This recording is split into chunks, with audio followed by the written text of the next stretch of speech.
mempertemukan kita. Salawat dan salam semua tercurah kepada baginda Rasulullah Sallallahu Alaihi Wasallam, kepada keluarga, sahabat dan umat sekalian.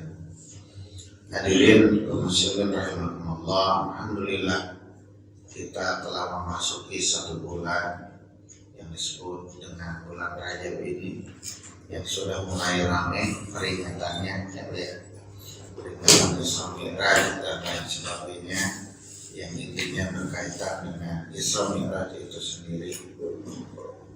Begitu di bulan ini pula Rasulullah SAW membiasakan dan mengajarkan kepada seluruh sahabat, keluarga, untuk terus meminta kepada Allah Subhanahu wa Ta'ala untuk tidak pernah terhenti berdoa. Doanya insya Allah kita sudah hafal semuanya, cuman balik lagi mendalamkan atau tidaknya. Allahumma barik lana Bapak ingatnya Allahumma barik lana fi mabiaka gitu kan.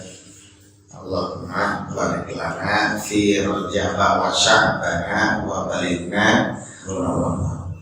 Ya Allah, berkahilah aku di bulan Rajab, bulan Sya'ban, dan sampaikanlah ke bulan Ramadan. Persiapan ini dilakukan oleh Rasulullah dengan para sahabatnya. Tanda apa? Tanda keseriusan. Karena apa? Karena berharap banyak Allah memasukkan ke dalam bulan Ramadan, bulan yang spesial, bulan yang istimewa, bulan 1000 bulan.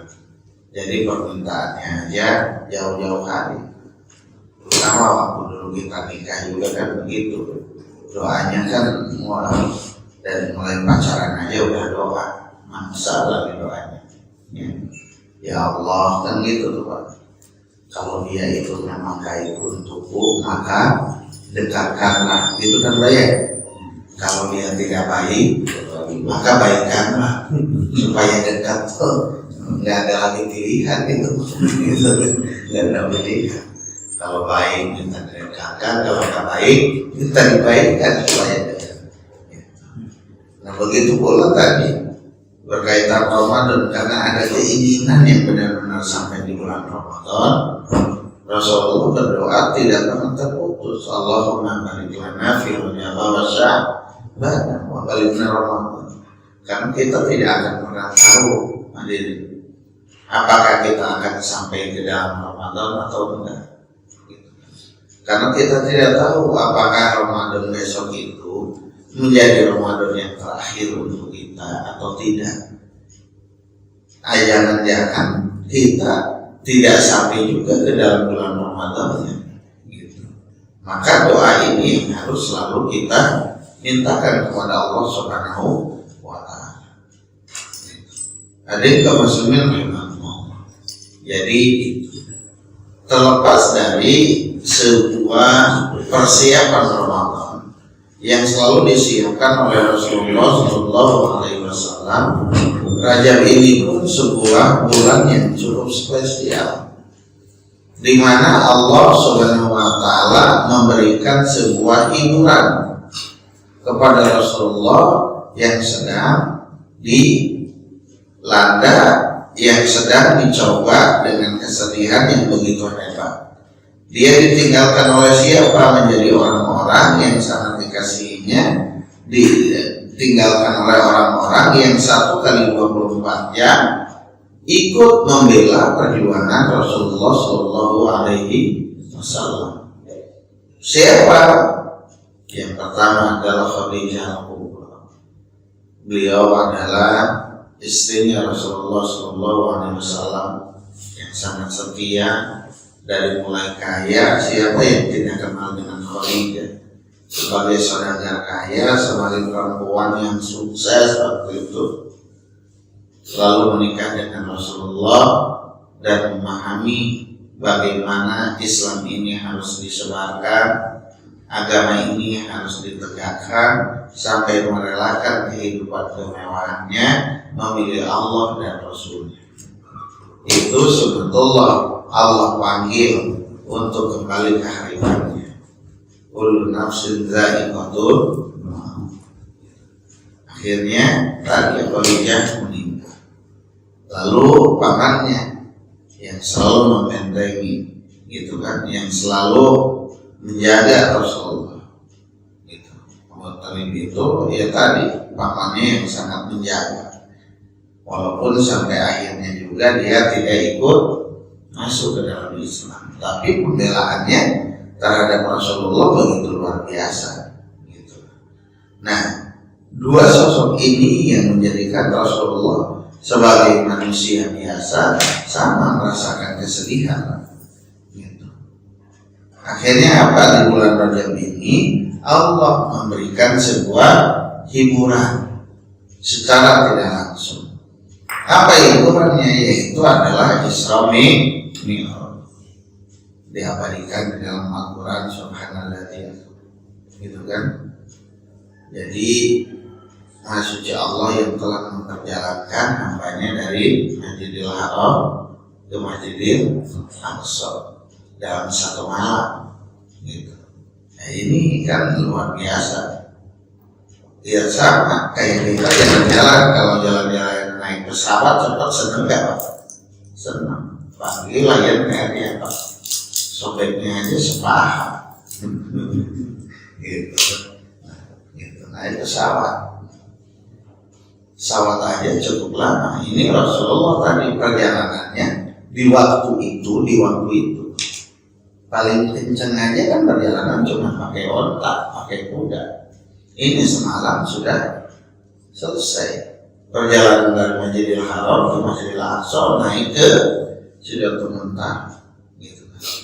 Nah ini bahkan perjalanan yang benar-benar apa? Benar-benar menghilangkan kesedihan. Gitu. Karena apa? Bertemu dengan Allah Subhanahu wa Ta'ala. Bukankah yang paling nikmat di surga pun nanti adalah waktu bertemu dengan Allah Subhanahu wa Ta'ala? Rasulullah merasakan kenikmatan ini yang luar biasa, gitu. Dibersihkan hatinya, gitu kan. Lalu apa namanya itu jelas-jelas Rasulullah, apalagi makhluk yang maksum. Kita saja ya, hadirin bersenang Allah, kalau hati kita bersih, selalu berzikir kepada Allah, akan ada ketenangan. Ala bi dzikrillah tatma'innul qulub. Hanya dengan berzikir hati kita akan menjadi tenang. Gitu. Makanya menghadapi segala sesuatu itu, ya tadi salah satunya kita berzikir. Gitu.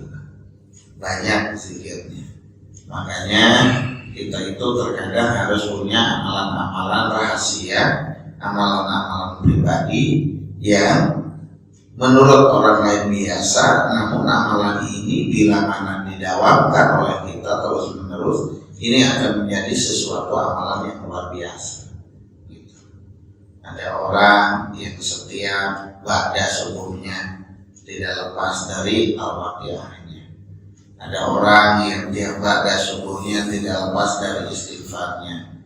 Terus ada orang yang tiap mau sholat subuhnya tidak pernah lepas dari sedekahnya. Itulah amalan-amalan pribadinya, amalan-amalan rahasianya hanya Allah dan Dia yang tahu. Gitu kan. Hadirin kaum muslimin rahimakumullah. Balik lagi tadi dijalankan dari Masjidil Haram ke Masjidil Aqsa sampai Sidratul Muntaha. Gitu kan. Nah, Rasulullah Shallallahu Alaihi Wasallam bertemu langsung dengan Allah dan diberikan oleh-oleh yang menjadi sebuah kewajiban ibadah. Apa ibadahnya? Yaitu sholat 5 waktu dari mulai 50 itu Pak, gitu. Terus turun sampai 5. Itu pun sebenarnya disuruh balik lagi tuh ke manusia, tawar lagi, gitu kan. Rasulullah sudah gak enak, gitu kan. Dan gak enak masa nawar mulu gitu. Ini Nabi nawar mulu kerjaannya, gitu kan. Jadi tadi sudahlah gitu. Ternyata betul sholat itu kan ringan ya Pak ya. Berat ternyata 5 waktu aja masjid itu masih kosong. 5 waktu aja orang masih susah untuk melakukan sholat. Bagaimana dengan 50 waktu? Gitu. Hadirin kaum muslimin rahimahullah. Dan tadi semuanya serba spesial ini. Perjalanannya spesial, ketemu dengan Allah langsung. Lalu apalagi spesialnya? Ini sebuah perintah itu, anggaplah kalau wahyu aja itu harus disampaikan dengan perantaranya yaitu Jibril. Sholat ini nggak langsung dikasih oleh Allah, itu oleh-oleh, gitu kan? Kewajiban itu langsung Allah yang ngasihnya. Makanya ini luar biasa. Gitu.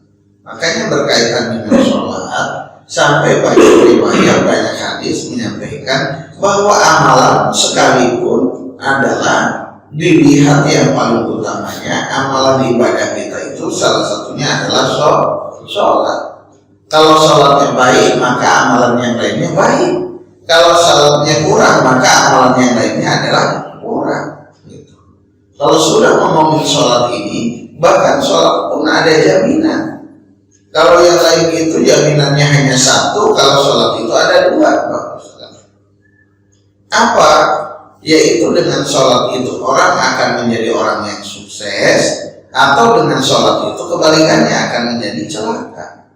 Kok bisa begitu? Bisa, karena Qur'annya bilang qad aflahal mu'minuna alladzina hum fi sholatihim khashi'un. Beruntunglah, gitu kan, orang-orang yang beriman, yaitu orang-orang yang sholatnya khusyuk. Berarti dia berhasil sholatnya. Sebagaimana yang Allah katakan inna sholata tanha 'anil fahsya'i wal munkar, bahwa sholat itu akan mencegah perbuatan keji dan munkar. Berhasil, gitu. Ada yang celaka dengan sholatnya, ada. Qurannya pun bilang fawailul lil musallin, celakalah bagi orang-orang yang sholat. Kalau yang tadi itu adalah aflahal mu'minun, berhasil orang-orang yang beriman, beruntung orang-orang yang beriman, sukses orang yang beriman karena sholatnya adalah khusyuk. Sekarang fawailul lil musallin, celaka bagi orang-orang yang sholat, alladzina hum fi sholatihim sahun. Jadi orang-orang yang sholatnya apa? Lalai, gitu sholat. Lalai banyak pengertiannya, gitu kan. Dari waktunya, dari keseriusannya. Maksudnya keseriusan itu apa? Keseriusannya itu adalah kekhusyuannya, gitu kan. Hanya ingat kepada Allah. Kalau kita kan jadi anak udah, kalau lupa sesuatu sholat, insya Allah ingat waktu sholat. Ya baik. Kita naruh kunci, ribut serumah itu ditanyain, nggak ada yang tahu, nggak ketemu. Pas sholat, Allahu akbar kabira walhamdulillah katsira, ya Allah, iya, kunci itu ternyata di atas lemari tadi, gitu. Nah, sampai seperti itu, gitu. Hadirin kaum muslimin rahimahullah. Jadi tadi sholat sebagai oleh-oleh ini perintah langsung, gitu kan. Jadi bisa membuat sholat ini tadi berakhirnya kesuksesan atau kecelakaan bagi kita.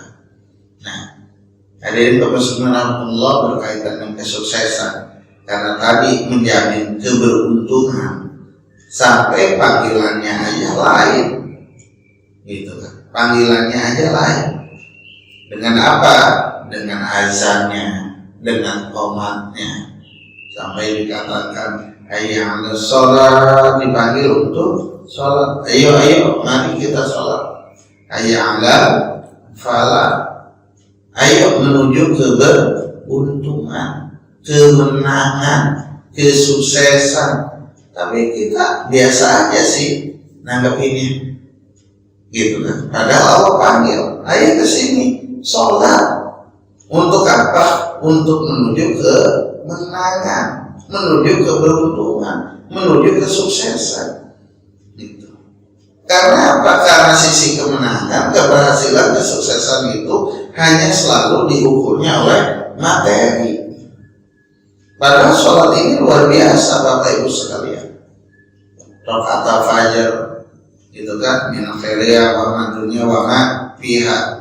Yang 2 rakaat sholat fajar aja lebih baik daripada dunia dan seisinya. Lah Ustaz mah itu mulu bahasannya. Yang paling sukses itu kan kelihatan rumahnya besar, mobilnya bagus, kendaraannya banyak, gitu kan?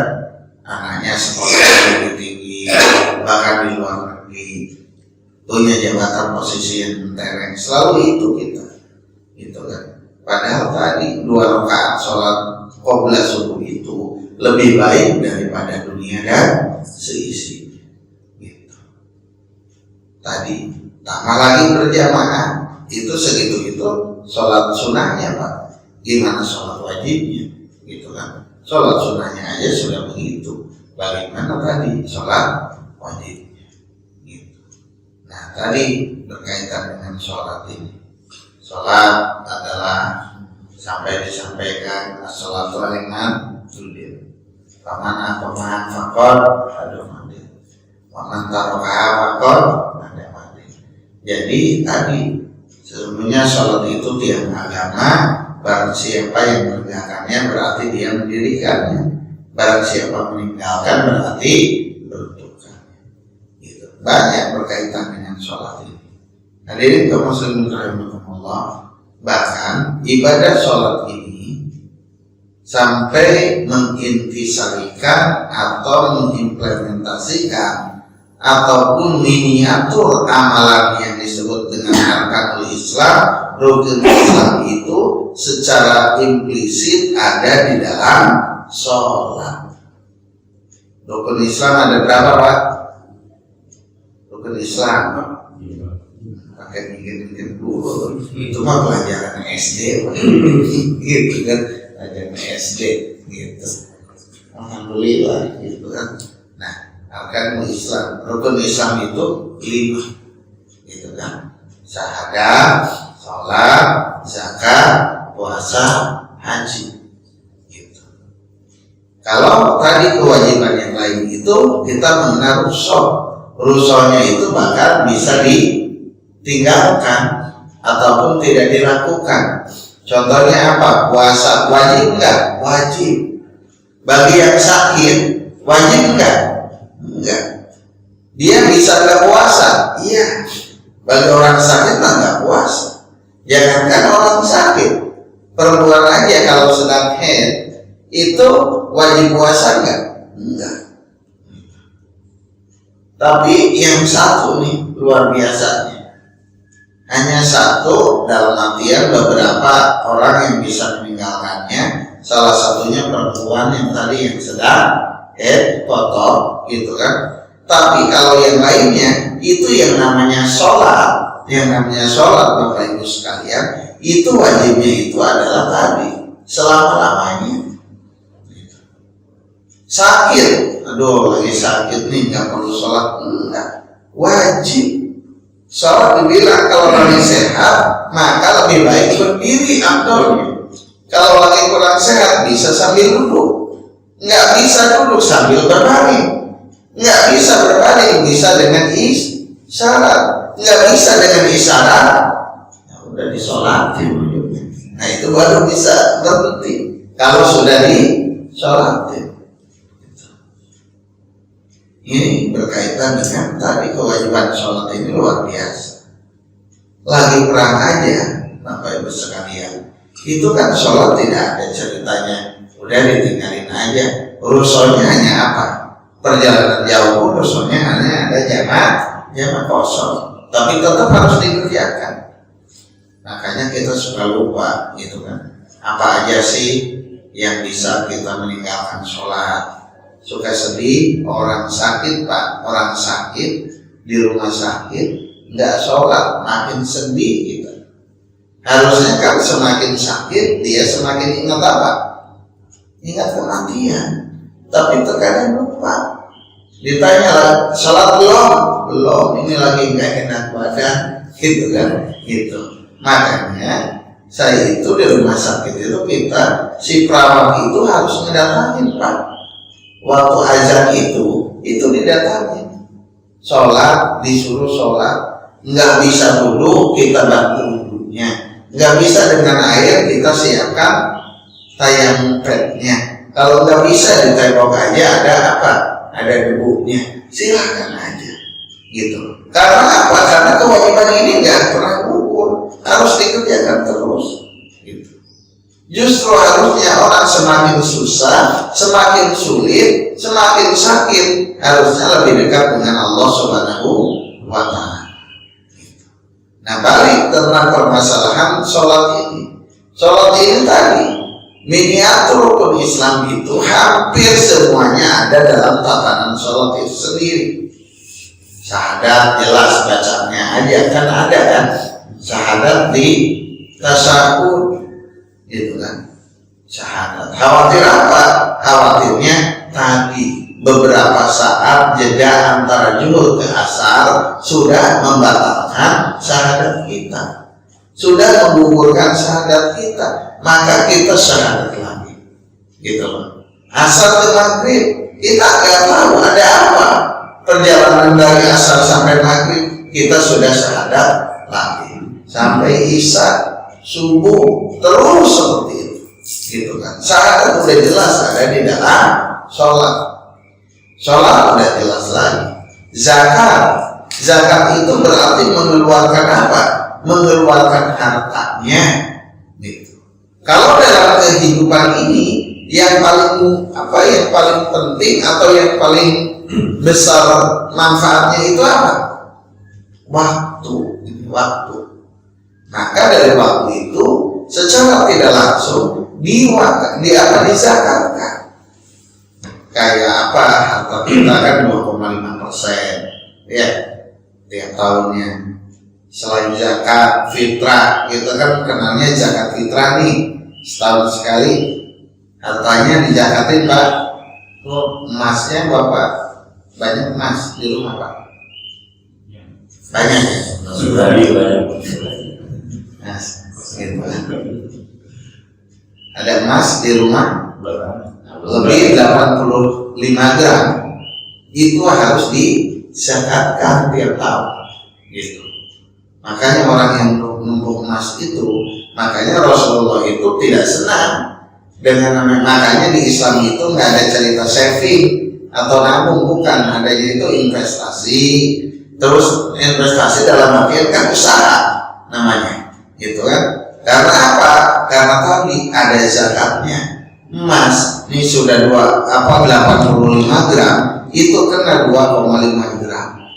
Apalagi LM, berarti kalau LM punya 85 gram aja sudah mengeluarkan berapa gram? 85 dikali 2,5 berapa Pak? 1,7 ya? Iya Pak? Benar, 1,7. Berarti mengeluarkan berapa kalau harga sekarang? Mas Antam sekarang 900 sekian, anggaplah 1 juta. Berarti harus mengeluarkan berapa? 1,6 juta zakatnya, gitu. Kehidupan pun begitu tadi, waktu kita adalah sesuatu yang berharga. Sampai Rasulullah SAW menyampaikan ada 2 nikmat yang sering kita terpedaya atau terlalaikan oleh kita selaku manusia ini. Tiada lain apa? Yang pertama adalah keluangan waktu, yang keduanya adalah kesehatan. Kalau waktu ini susah Pak, susah untuk diambil lagi ke belakang, gitu. Makanya suka aneh kita ya, ada orang nambah usianya dinyalain lilin, ditepuk-tepukin sambil nyanyi-nyanyi, gitu kan? Nyanyi, panjang umur gimana, gitu. Makin tua makin cepat, makin kesini hidup kita itu makin cepat, nggak akan panjang-panjang. Sudah disesuaikan, sudah diukur oleh Allah Subhanahu wa Ta'ala, gitu kan? Karena apa? Karena tadi kita itu sudah ditentukan usianya sampai kapan, gitu. Jadi tadi ada dizakatkan. Dengan apa waktunya? Zakatnya itu adalah dialokasikan untuk mengambil waktu-waktu kita itu, gitu kan? Dengan apa ukurannya? Salah satunya adalah dengan sholat, gitu. Mau nggak mau kan harus berhenti, Walaupun 5 menit kita sholat 5 menit, berarti ada 25 menit yang dialokasikan. Gitu. Ada sedekahnya, ada. Bahkan sholat aja, sholat duha itu dikatakan dalam Riyadhus Shalihin, yaitu apa? Kita sedang mensedekahi sendi-sendi tubuh kita. Gitu. Nah itu berkaitan dengan zakat dan sedekah, ternyata ada di sana. Puasa ada. Gitu. Selama sholat kita boleh nggak minum? Nggak boleh. Makan nggak boleh, jangankan makan. Tapi lupa nggak gosok gigi, wudunya lupa nggak kumur-kumur, terus nyelip sate sebesar jempol gitu kan. Sebesar jempol tuh sate dibuang sayang gitu kan. Kita beli juga sebulan sekali, akhirnya tetap ditelan, batal nggak sholatnya? Batal gitu kan. Nah itu berarti ada apa tadi? Puasa gitu. Tidak ada apapun yang dimasukkan ke dalam tubuh kita gitu. Nah itu puasa ada gitu. Terus itu baru secara zahirnya, belum tadi puasa hatinya dan lain sebagainya. Yang selanjutnya ibadah apa lagi dalam rukun Islam, yaitu haji. Sholat ini luar biasanya Bapak Ibu sekalian. Kalau kita pergi haji, umroh nih Bapak yang pernah umroh, pernah haji, datang ke sana, itu yang salah satu kewajiban umroh itu apa namanya? Tawaf, gitu kan? Tawaf itu udah salah satu kewajiban. Ngelilingi apa? Ka'bah. Sholat itu berkiblatnya dimanapun dia berada, di negara manapun dia sholat, makanya harus titik fokusnya satu, tiada lain adalah ke Ka'bah. Jadi sholat mau yang di Mekah, mau yang sedang tawaf, mau kita yang di Serwa Indah ini, gitu kan? Sholatnya ada ke mana? Ka'bah, ke Ka'bah. Makanya kalau udah ngomongin sholat, wah ini strict lagi Pak. Kalau yang lain itu tuh, ada saudara kita, jemaah kita, yang tadi yang gak sesuai itu adalah bid'ah, pokoknya apapun. Ya tadi apa namanya itu, sholatnya itu ya memang harus benar-benar. Kalau mau strict lagi, kadang kita berdiri sholat gitu kan, sholat ngadepnya ke Ka'bah, iya ngadepnya, tapi terkadang arah kakinya kemana itu sampai dibahas itu Pak, gitu kan? Kan kaki itu biasa harusnya begini nih kakinya, gitu. Ini mana yang begini, ada begini, itu bagi mereka dibahas lagi itu, gitu kan? Nah karena apa? Kan tadi ini wajah tuh wajah, kan begitu kan? Kita menghadapkan jasad kita, tubuh kita, gitu. Kayak kaki pun berarti kan bagian dari tubuh, gitu. Mereka mengalamikannya begitu. Menghadap kepada Allah Subhanahu wa Ta'ala. Tiada lain apa Ka'bah itu sendiri, itu yang kita hadapkan. Walaupun kita ada di sini. Hadirin kaum muslimin rahimahumullah, itu tadi. Jadi sholat ini memang sangat luar biasa. Gitu. Kalau orang mau menjadi orang yang sukses di dunia dan di akhirat, salah satunya adalah sholat. Kalau Bapak, Ibu sekalian konseling ke Ustaz, konselingnya ke Ustaz, bukan ke psikolog, gitu kan? Salah satunya pasti kalau ngomongin usaha nih, usahanya repot, usahanya itu kok salah terus, gitu kan? Salah satunya adalah dipertanyakannya apa? Gimana Pak sholatnya? Udah pernah Pak konseling? Belum ya? Gak ada masalah sih hidup kita, fan-fan aja gitu kan. Kayaknya nggak pernah ada problem bagi kita gitu kan. Setiap keluaran mobil baru pasti kebeli gitu kan. Orang mau resesi apapun bagi saya mah nggak ada. Jadi nggak datang ke Ustaz, ya nggak apa-apa. Yang penting datang itu memang ke Allah kemana datangnya? Salah satunya adalah ke masjid ini, gitu kan. Nah tadi berkaitan dengan sholatnya, maka sebelum memperbaiki yang lain, yang harus kita perbaiki adalah sholat, gitu. Sholatnya yang diperbaiki, Bapak Ibu sekalian, gitu kan. Rasulullah SAW itu sudah maksum, dia itu kan tadi maksum, terpelihara, terjaga, gitu kan. Itu masih sholat tahajudnya itu, sholat malamnya itu kakinya sampai bengkak-bengkak. Sampai katanya istrinya Aisyah bilang, ya Rasulullah, bukankah engkau ini adalah maksum? Bukankah semua dosa engkau yang dulu bahkan sampai yang akan datang itu sudah dijamin diampuni oleh Allah? Kata Aisyah, kenapa engkau melakukan sholat sampai seperti itu? Sampai bengkak, Pak? Kira-kira tahu nggak bengkak itu karena apa? Ada yang sholat sampai bengkak, Pak. Kenapa? Lari-lari. Masa lari-lari? Belum ya. Bapak pernah berdiri sholat setengah jam sholat. Berdirinya pernah? Belum ya. Kali-kali Pak ambil imamnya, gitu kan. Nanti sholat yang mulai Ramadan sekali aja, gitu. Nggak usah lama, nggak usah banyak-banyak sholatnya, 2 rakaat aja, gitu. Nanti kan setelah kita sholat tarawih kan witir ya. Nah yang mulainya tambahannya itu aja, 2 rakaat aja. Sholatnya sampai bengkak-bengkak, Pak, gitu. Ini kita jangankan maksum, kita mesum. Kadang-kadang sholatnya maunya cepet-cepet aja, gitu kan. Setelah sholat bukan Allahumma anta salam, tapi Allahumma lantas jalan, langsung jalan lagi. Hadirin kaum muslimin rahimakumullah. Nah seperti itu Rasulullah itu, ya Allah, berkaitan dengan sholat itu luar biasa, gitu kan. Pakaiannya, gitu kan. Terus apa namanya itu, tempatnya, gitu. Makanya sahabat-sahabat pun begitu. Sampai Umar bin Khattab gara-gara apa? Ngelihat kebun anggurnya,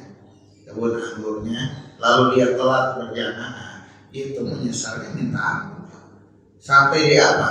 Disedekahkan ke Baitul Mal itu, yang tadi kebun anggur yang tadi itu, yang telah melalaikan dia sholat gitu, keliling inspeksi lah. Ini kebun anggur, memang kan yang paling enak, apalagi di daerah sana itu kan gersang, ya Pak ya, gersang gurun, ngelihat kebun anggur, wah mata ini lain Pak, gitu kan, lain. Akhirnya apa? Saking asiknya nggak kedengaran, gitu kan. Jangankan dulu nggak ada toa, sekarang aja ada toa nggak kedengaran, nggak baik, nggak kedengaran kan? Enggak juga kalau lagi asik, gitu kan, nggak kedengaran. Nanti bilang aja pas ada azan lagi gitu, pas sholat nih, habis itu azan lagi. Ya Allah, waktu ini cepat banget ya. Baru tadi sholat zuhur, sekarang sudah azan asar lagi. Iya, sholatnya jam 3 zuhurnya. Jadi pas assalamualaikum, ini muadzin azan lagi asar. Soalnya gitu cepat banget waktu, ya Allah. Perasaan baru tadi sholat gitu kan udah azan lagi. Iya, di menjelang akhir-akhir gitu kan. Gitu. Mau maghrib jam 6:04 baru sholat, gitu kan. Nah, baru sholat. Habis itu azan maghrib. Sholatnya gitu kan. Waktu ini memang benar-benar cepat banget, nggak terasa. Baru sholat maghrib tadi, udah isya lagi, kan gitu. Ada yang nggak pesan nama. Nah tadi Umar itu sampai begitu Pak, sampai begitu, gitu. Karena memang lain, kebunnya Umar kan banyak, gitu. Setelah itu bisa disedekahkan, masih banyak yang lain, gitu. Coba Bapak lagi ngutak-ngatik mobil Pajero, mobil rumah baru kan, ketinggalan sholat, ya Allah. Ini yang apa? Menghalangi. Sedekahkan itu mobilnya, insya Allah naik angkot besok gitu. Naik orang nggak ada lagi itu satu-satunya. Udah gitu masjidnya yang ketimpa. Karena apa? Suruh nyicil tiap bulannya, kotak tromolnya dia berapa sebulan. Nyicilnya Pak Jero, wah berat gitu kan masjidnya. gitu. Dan kalau sebenarnya berkaitan dengan sholat ini, tadi benar-benar harus dijaga dengan sebaik-baiknya. Ini amalan yang memang luar biasa. Tadi kalau yang lainnya mau bagus, maka sholatnya yang diperbaiki, gitu. Ciri-ciri belum ciri-ciri lagi banyak kalau ngomongin sholat itu untuk pembahasannya mungkin ya kita nggak akan pernah selesai dalam keseharian kita ini untuk pembahasannya. Kalau ngomongin tentang rukun sholat, syarat sholat, wajib sholat itu Bapak Ibu sudah tahu, gitu kan. Terkadang yang harus kita dalami adalah setelah tahu itu bagaimana mengaplikasikannya. Setelah tahu itu bagaimana kita bisa menjaga aktivitas sholat itu dengan sebaik-baiknya. Karena apa? Karena sholat itu luar biasa Bapak Ibu sekalian. Jaminannya tadi adalah mencegah dari perbuatan kejiran munkar. Sampai kalau kita belajar menjadikan sebuah organisasi tatanan yang sehat, organisasi yang normal, itu ada di dalam sholat. Sholat itu punya siapa? Ada yang disebut dengan pemimpin.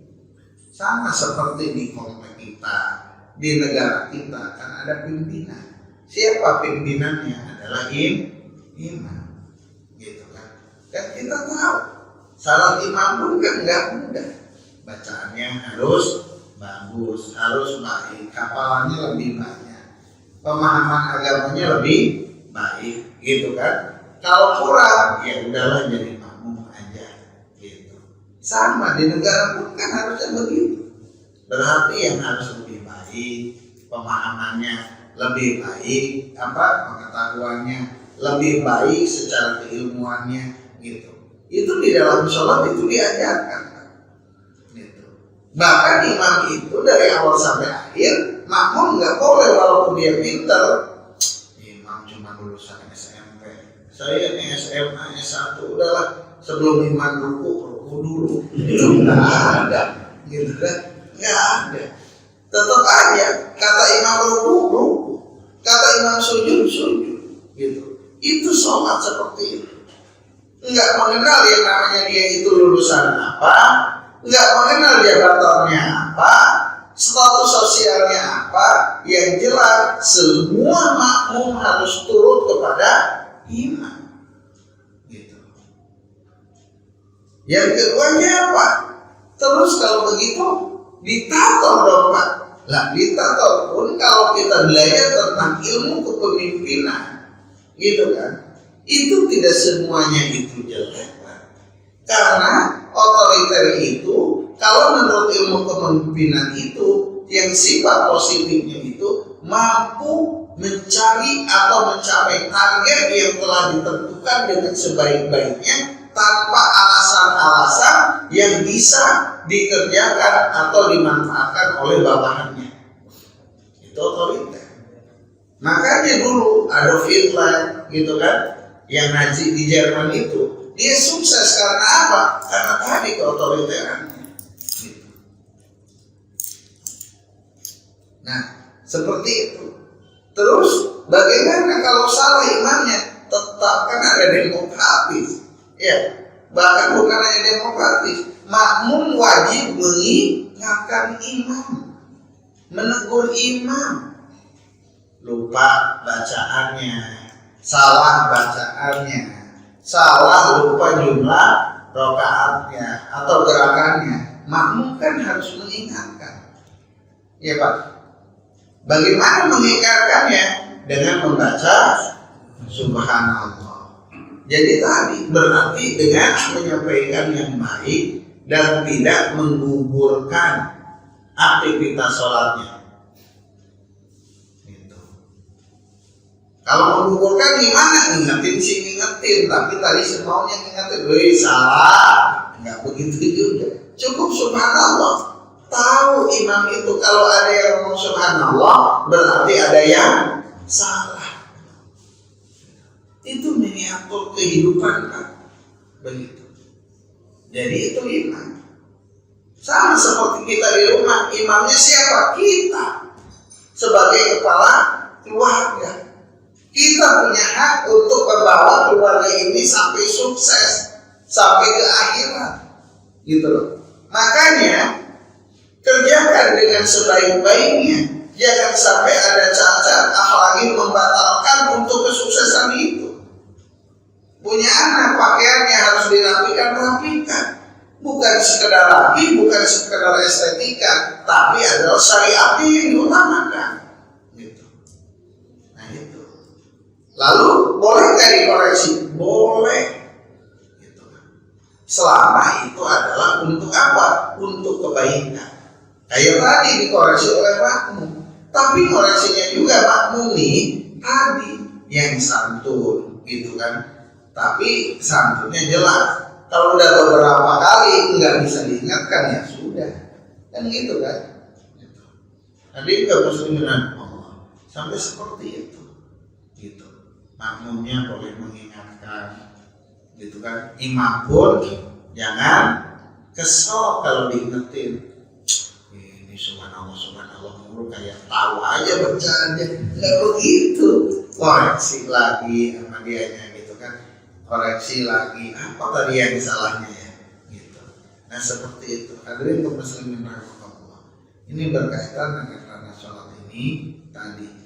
Kalau mau kita sukses,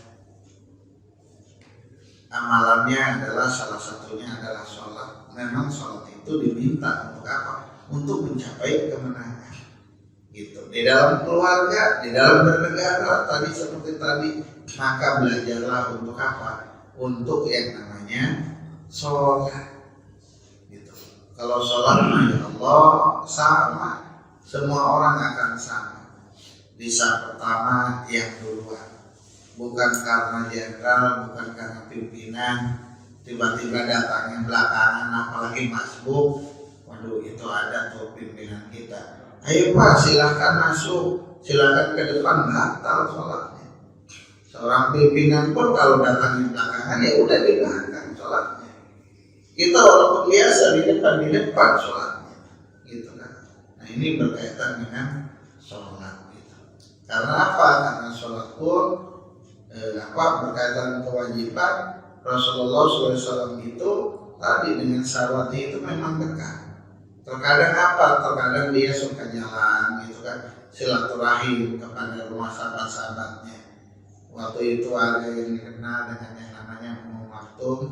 Dia orang yang buta, tapi tiap sholat, Bapak Ibu sekalian, dia berupaya untuk terus datang ke masjid. Sama halnya seperti waktu di orang yang buta.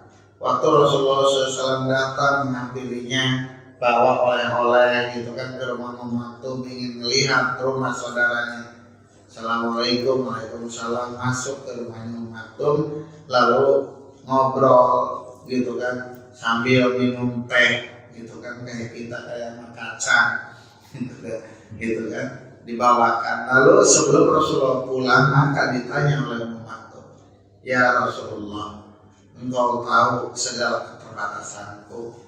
Aku ini sudah tua renta, hidup sendirian, terus apa? Udah gitu buta. Apakah aku diizinkan ya Allah untuk tetap sholat tepat waktu, mendengar azan, lalu aku sholatnya tetap di rumah ya Rasulullah, tidak ke masjid maksudnya, karena keterbatasan, kerepotannya. Maka Rasulullah itu tersenyum dan bilang, wahai sahabatku, apakah engkau mendengar azan itu? Gitu kan. Maka Ummu Maktum, ya Rasulullah, pasti saya dengar. Makanya setelah azan itu aku segera datang ke masjidmu untuk bersama-sama melaksanakan sholat berjamaah. Terus apa yang disampaikan Rasulullah terakhir sebelum pulangnya? Kalau begitu tetap engkau untuk datang ke masjid, wahai sahabatku. Itu memaklum Pak. Pertanyaannya gimana kita? Buta enggak? Sehat iya, kaki juga gak sakit, berarti punya kewajiban yang lebih dibandingkan dengan Ummu Maktum. Gitu. Jadi tadi sekali lagi ini sholat ini luar biasa, bulan ini adalah bulan yang persiapan Rasulullah. Bulan ini adalah bulan yang fenomenal. Salah satunya ada sebuah peristiwa Isra Mi'raj, ada sebuah perintah yang Allah turunkan langsung kepada kita, yang bagaimana amalannya begitu banyak. Bapak dan Ibu bisa buka kembali hadis, bisa kembali buku-buku atau kitab-kitab berkaitan kaifiat sholat, fadhailul sholat, fadilah-fadilah yang berkaitan sholat, sampai banyak kan tuntunan-tuntunannya, sholat duha, sholat tahajud, sholat witir, dan lain sebagainya. Banyak manfaatnya yang pastinya. Insyaallah dengan